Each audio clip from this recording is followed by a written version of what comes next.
عسلامة، مرحبا بكم الناس الكل، ان شاء الله تكونوا بخير. اليوم جيتكم فيديو جديد ووصفة جديدة اللي هي باش كوتورولي بالمعجون. وصفة سهلة واقتصادية والمكونات موجودة بريسك في كل دار، ونجمو نعملوها زادة لسهرية رمضان بعد شقان الفطر. ان شاء الله رمضان مبروك علينا وعلى الأمة الإسلامية، وان شاء الله نصوموه بالصحة يا ربي. بل كل شيء نصلي على النبي، اللهم صل وسلم على سيدنا محمد وعلى آله وصحبه أجمعين. لهنا خديت كعبتين عظم، يعني كعبتين بيض بحرارة الغرفة، ومعاهم ساشي سكر فاني وكاس سكر. واللي ما يحبش الحلو برشا ينجم ينقص في كمية السكر.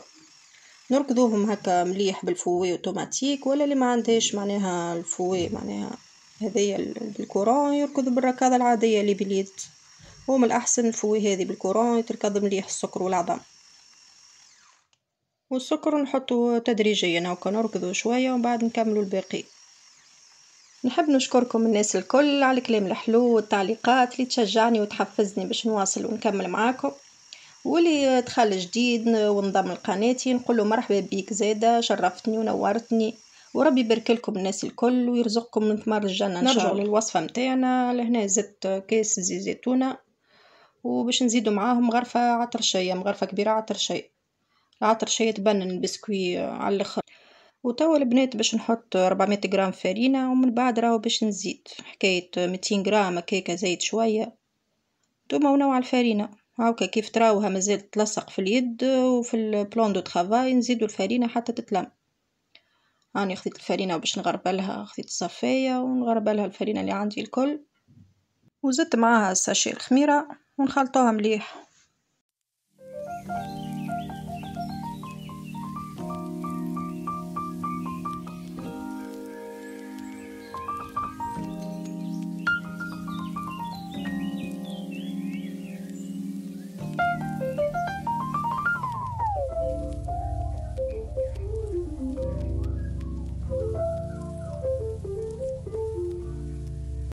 لهنا نخليوها ترتاح ربيع ساعة كيكا، بعد نرجعوا لها.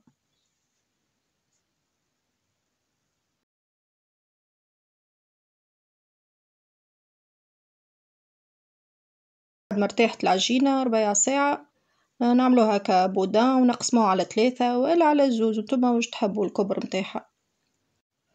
ونرشوا شوية فرينة، وكان عندكم بابي كويسون تروليوه عليه يكون خير وأضمن باش ما تلصقتكمش.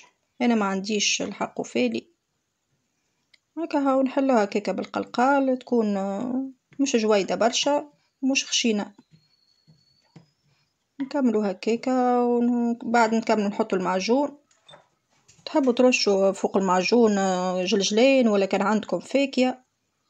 انا لهنا باش عندي شوفان باش نحط شوفان فوق المعجون. شوفان فيه برشا فوائد، قلت المرة هذيا نبدل. هاتوا تشوفون باش نحط الجلجلين فوق المعجون وباش نرش، قلت جلجلين شوفان فوق المعجون وباش نكروليها باش نحطه من برا زادا. ننصحكم الشوفان ديما حطوه في اي حاجه معناها راهو في برشا منافع. هاكا كيما تشوفوا رشيت هكاكا شويه شوفان وباش نروليها، ولازمكم تسيسوا عليها هاكا خاطر ما حطيتهاش انا على البابي كويسون منها للدكانه.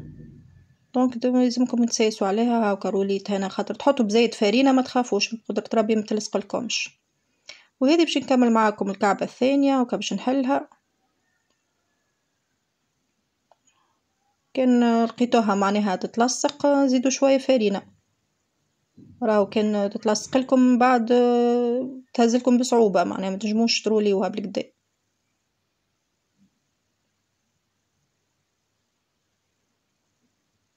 وكان عندكم شوكولاته تارتين تنجموا زاده تعوضوا بالشوكولاته تارتين.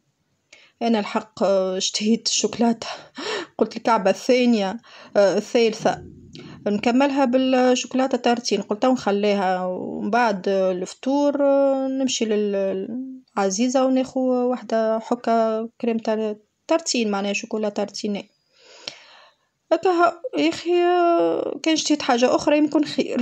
حسيلو تقول راجلي تقول معناها حاس بيا كي تخلي جيب معاه حكه حكة شوكولاتة تارتين. قلت له والله جات في وقتها، كان جديت حاجة أخرى خير. هكا هو كملت الكعبة الثالثة في الليل، كملتها ما صورتهاش معاكم الحق. كملتها بالشوكولاتة تارتين، قلت هيا نوع مرة هكا ومرة هكا. هكا هوا كملت كعبتين لهنا، دهنتهم بشوية حليب باش يعطي اللون هكا مزيان، وباش نرش عليها شوية شوفان من فوق.